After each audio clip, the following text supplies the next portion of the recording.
This happened about 3 years ago, during my junior year of college. I was renting a small, single-story house off campus with two of my friends, Mark and Tyler. The house was cheap, mainly because it was located at the very end of a dead-end street, backed up against a thick stretch of woods. The property line essentially ended where the trees began. We didn't mind the location, in fact, we liked the privacy. For the first few months, everything was completely normal. It was mid-November, right around the time the temperature started dropping below freezing at night. Mark and Tyler had both gone out of state for the weekend to attend a music festival, leaving me alone at the house from Friday morning until Sunday night. I was swamped with assignments and midterms, so I planned to just lock myself in my room, order takeout, and study. Friday night was uneventful. I stayed up until about 2 a.m. working on a paper, then crashed. Saturday is when things started getting weird. It was around 11:30 p.m. I was sitting at the kitchen island with my laptop open, eating some leftover pizza. The house was completely silent, except for the low hum of the refrigerator. I was reading an article for my sociology class when I heard a very distinct sound coming from the living room.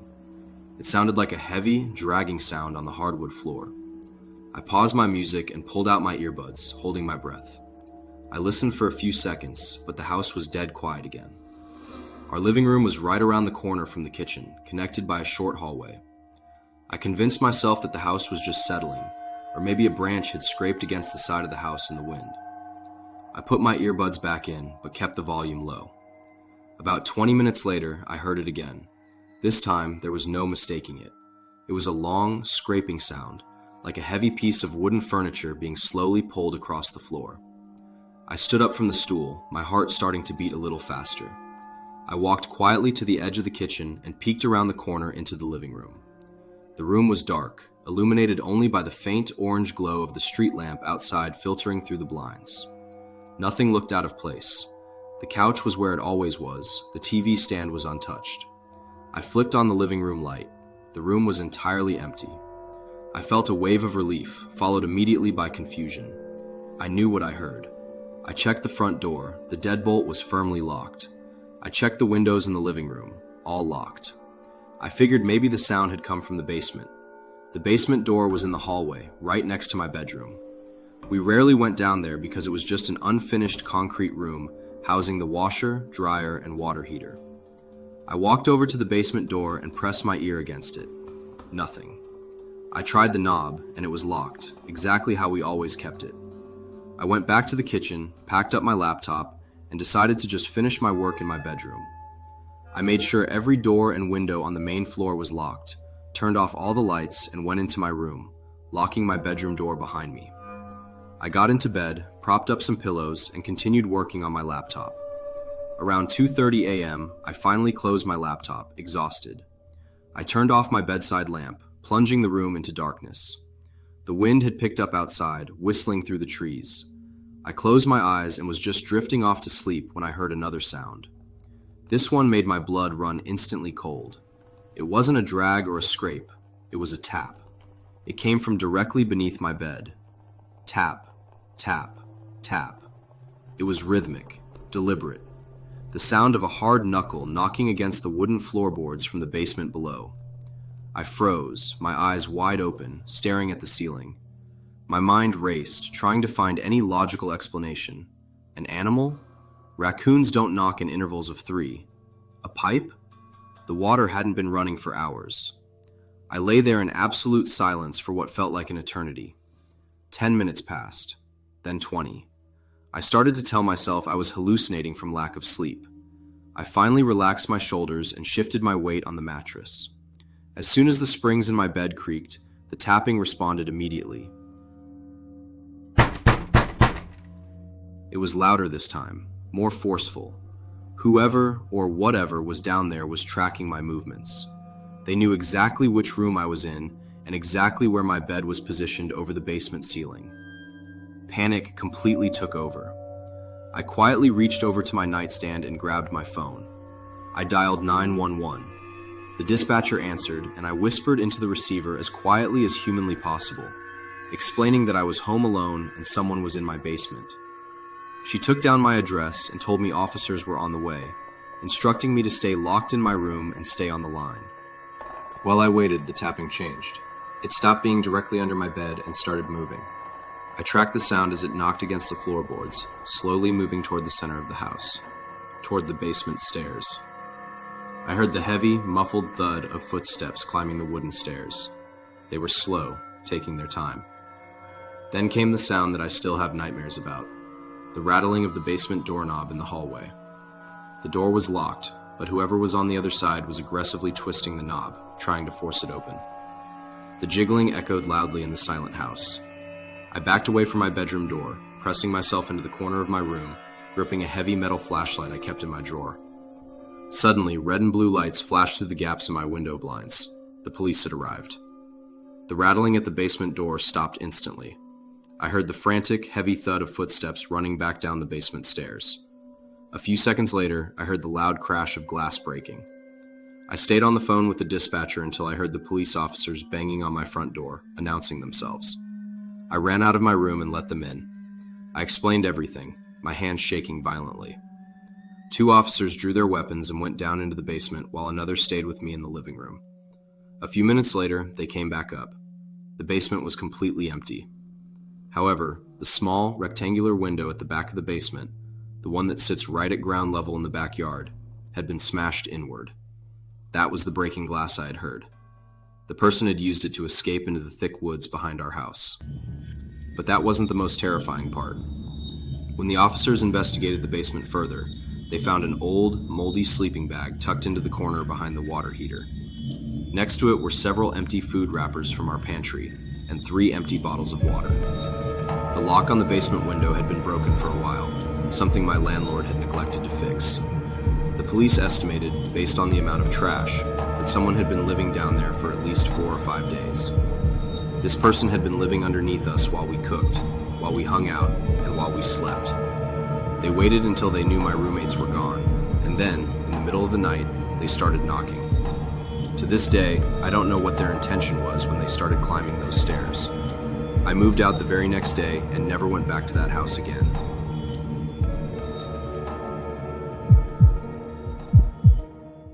This took place back in the winter of 2019, shortly after I graduated from college. I was 22, desperately hunting for a full-time job and completely broke. To make some extra cash, my parents arranged for me to house sit for some wealthy family friends, the Millers, while they took a 3-week vacation to Europe. The Millers lived in a massive, custom-built 3-story home in a very affluent, secluded suburb in Connecticut. The houses in this neighborhood were spaced far apart, separated by acres of dense trees and high stone walls. It was the kind of neighborhood where it got so quiet at night that the silence almost rang in your ears. For the first few days, I was living the dream. I had an enormous kitchen fully stocked with premium food, a massive home theater with a projector, and an entire floor basically to myself. The Millers had asked me to bring the mail in, water the plants, and make sure the house looked lived in to deter burglars. Seemed easy enough. It was the 5th night when things took a turn. A heavy winter storm had rolled in during the late afternoon, blanketing the area in about 8 inches of snow. By 10 p.m., the wind was howling outside, rattling the large bay windows. I was in the basement home theater, comfortably wrapped in a blanket, watching a movie with the volume turned up relatively high to drown out the storm. Around 11:30 p.m., the movie ended. I turned off the projector, and the basement was plunged into an eerie, heavy quiet. As I was walking up the carpeted stairs to the main floor, I heard a sound that made me freeze halfway up the staircase. It was the electronic, high-pitched chime of the house's security system. Beep, beep. Then, the automated voice of the security panel echoed through the empty first floor. Back door open. My stomach dropped. I hadn't armed the alarm system yet. I usually did that right before going to sleep in the upstairs master bedroom. But the door sensors were always active, announcing whenever a door was opened. I stood perfectly still on the stairs, listening. The house was dead quiet aside from the wind outside. I tried to rationalize it. The wind must have blown the door open. Maybe it wasn't latched properly. I slowly crept up the rest of the stairs and peeked into the kitchen. At the far end of the open concept room was the heavy glass door leading out to the back patio. It was wide open. Snow was actively blowing into the kitchen, melting onto the expensive dark wood floors. I grabbed a heavy, solid wood rolling pin from the kitchen counter. It was the closest thing to a weapon I could find, and cautiously walked toward the door. I looked out onto the patio, but it was pitch black. All I could see was the swirling snow. I quickly pulled the heavy door shut, locked the deadbolt, and flipped the secondary latch. I immediately went to the security panel on the wall and punched in the code to arm the system to stay mode. The panel beeped twice and a red light turned on, confirming the perimeter was secure. I let out a breath I felt like I'd been holding for minutes. I grabbed a paper towel, wiped up the snow on the floor, and told myself I was just being paranoid. The storm had just blown an unlatched door open. Simple. I turned off the kitchen lights and made my way up to the second floor, heading straight for the master bedroom. I locked the bedroom door behind me, climbed into the massive king-size bed, and turned on the TV at a low volume just to have some background noise. About 45 minutes passed. I was hovering right on the edge of sleep when a sound cut through the low murmur of the television. It was a wet, heavy squeak. It sounded exactly like the sole of a rubber boot pivoting on the hardwood floor. And it didn't come from outside. It came from the first floor, from inside the house. My heart instantly started pounding against my ribs.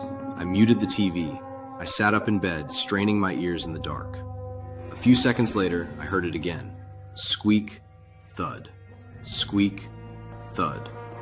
Someone was walking through the kitchen. The realization hit me like a physical punch to the gut. I had locked the back door and armed the alarm system after the door had blown open. If someone had slipped inside during those few minutes I was walking up from the basement, I had just locked them inside with me. I slid out of bed, my legs shaking so badly they felt like jelly. I grabbed my phone from the nightstand. I wanted to call 911 immediately, but a terrifying thought crossed my mind. The Miller's house was huge, but it was incredibly open. If I spoke on the phone, even in a whisper, the sound might travel down the grand staircase. If the intruder knew exactly where I was, I would be trapped. I crept toward the bedroom door and pressed my ear against the cool wood. The footsteps had moved from the kitchen to the foyer at the base of the stairs. I could hear the wet, squelching sound of melting snow on the hardwood. Then, the sound changed. It became a muffled, heavy creaking. They were walking up the carpeted stairs to the second floor. Tears of pure panic stung my eyes. I looked around the room. There was nowhere to hide. The master bedroom was spacious, but there were no closets large enough to conceal myself properly, and hiding under the bed felt like a death trap. Connected to the bedroom was the master bathroom. I quickly, and as silently as possible, backed away from the bedroom door and stepped into the bathroom. I softly clicked the bathroom door shut and locked it. It was a flimsy lock, just a standard push button, but it was an extra barrier. The bathroom had a large, frosted glass window that overlooked the sloping roof of the front porch. I went to the window, unlocked it, and pushed it open just enough to let the freezing air in, leaving myself an escape route if things went worst-case scenario. I pulled out my phone and dialed 911. 911, what is your emergency? The dispatcher asked. I cupped my hand over the microphone and pressed my mouth right up to it, whispering so softly I could barely hear myself. Someone is in the house. I'm house sitting. They're walking upstairs right now. Please hurry. I gave her the address. She told me multiple units were being dispatched and advised me to stay hidden and keep the line open. I sat on the cold tile floor of the bathroom, my back pressed against the bathtub, clutching my phone. Through the bathroom door and the bedroom door beyond it, I heard the heavy footsteps reach the second floor landing. They stopped. For a terrifying, agonizing minute, there was absolute silence. Then, I heard the sound of the guest bedroom door, located down the hall from the master suite, creak open. I heard heavy footsteps walking around inside that room. A few seconds later, the door shut. They were searching the rooms, one by one. The footsteps moved down the hall. Another door opened. The home office. Footsteps inside. Door closed. They were getting closer. Then, the footsteps stopped directly outside the master bedroom door. I held my breath until my lungs burned. I squeezed my eyes shut, praying to whatever was listening that the bedroom door was locked properly. I heard the brass doorknob of the bedroom slowly click and then jiggle.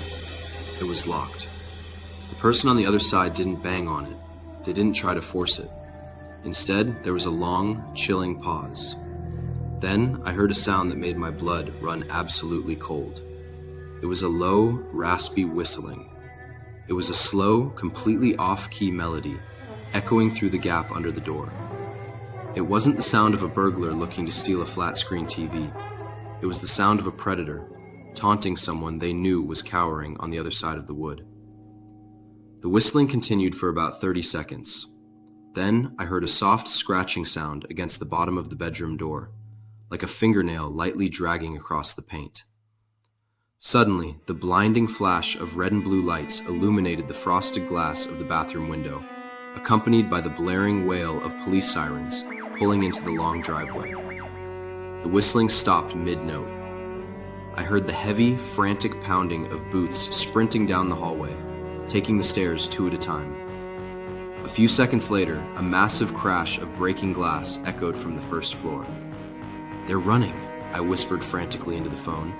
"They just broke a window downstairs." The dispatcher assured me the officers were on the property. A moment later, I heard the front door being kicked open and loud voices yelling, "Police, show yourself!" I stayed locked in the bathroom until two officers came upstairs, knocked on the bedroom door, and announced that the house was secure. I came out, my entire body trembling, and walked downstairs with them. The living room was a mess. One of the massive floor-to-ceiling windows facing the backyard had been completely shattered from the inside out.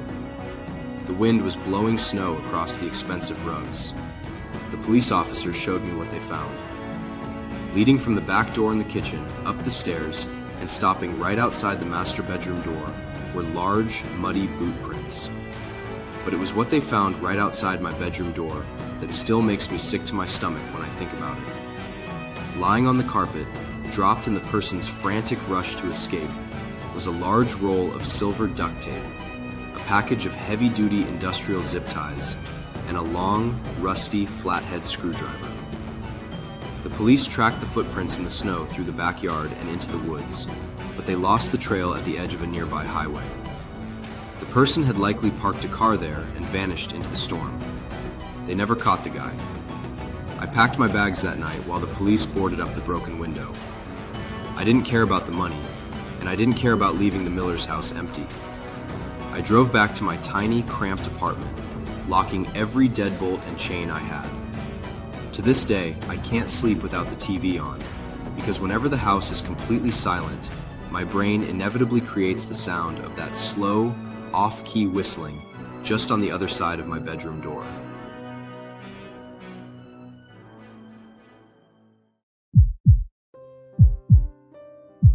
This happened about 2 years ago, right after I got my first big promotion at work.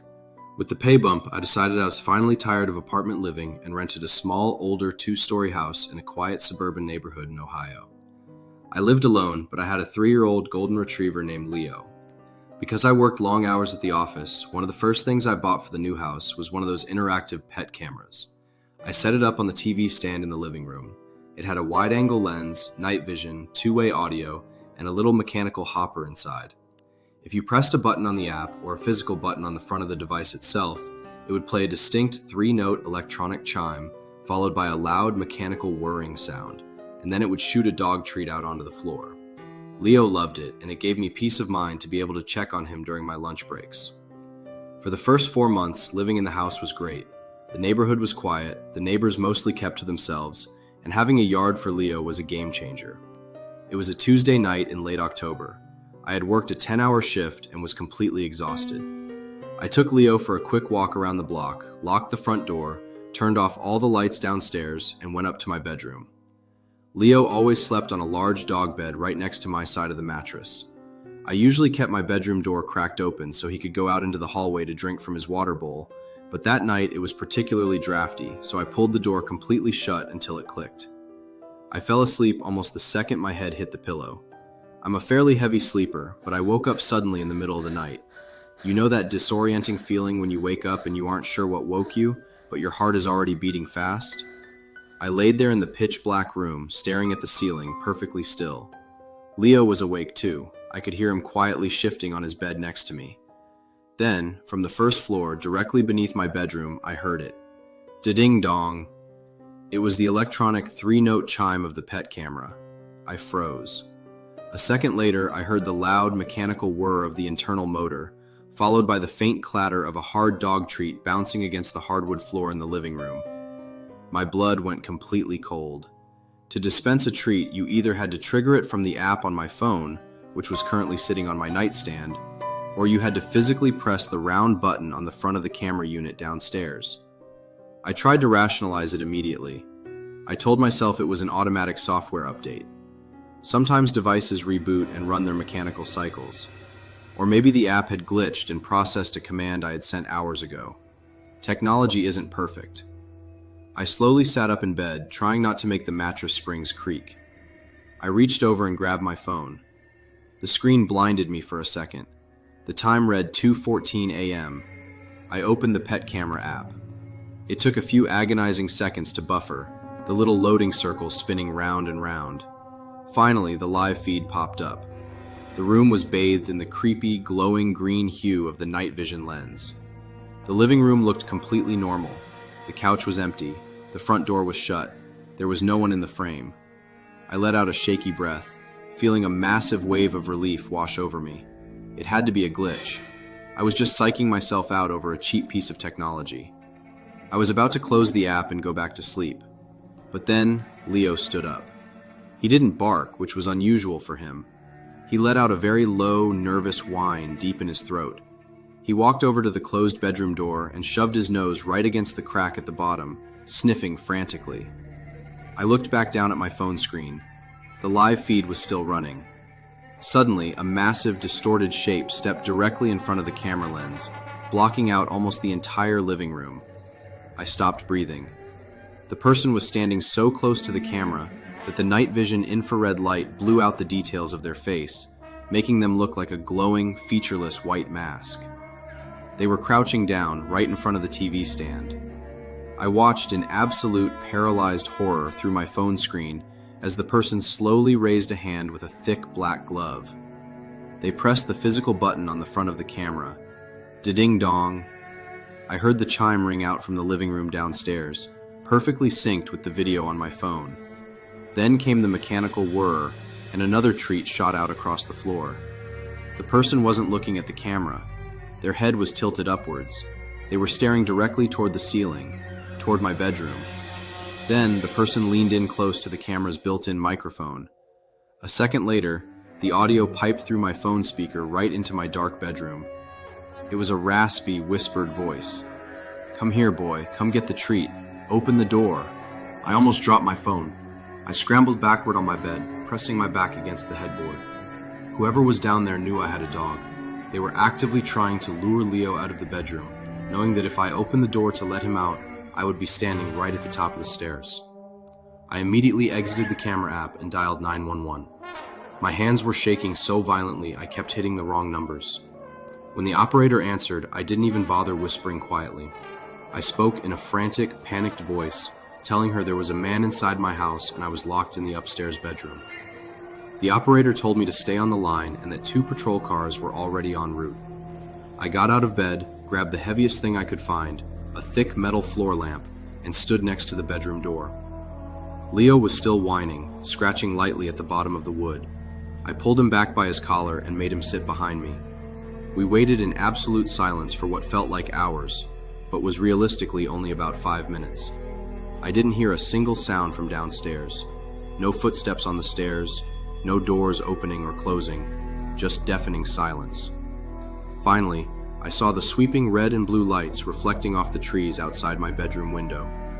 I heard car doors slam, and a moment later, loud pounding on my front door. "Police department!" I cracked my bedroom door open, yelling down the stairs that I was up here, and the front door was locked. An officer yelled back, "The front door is wide open, ma'am. We're coming in." They cleared the entire first floor, then came upstairs to get me.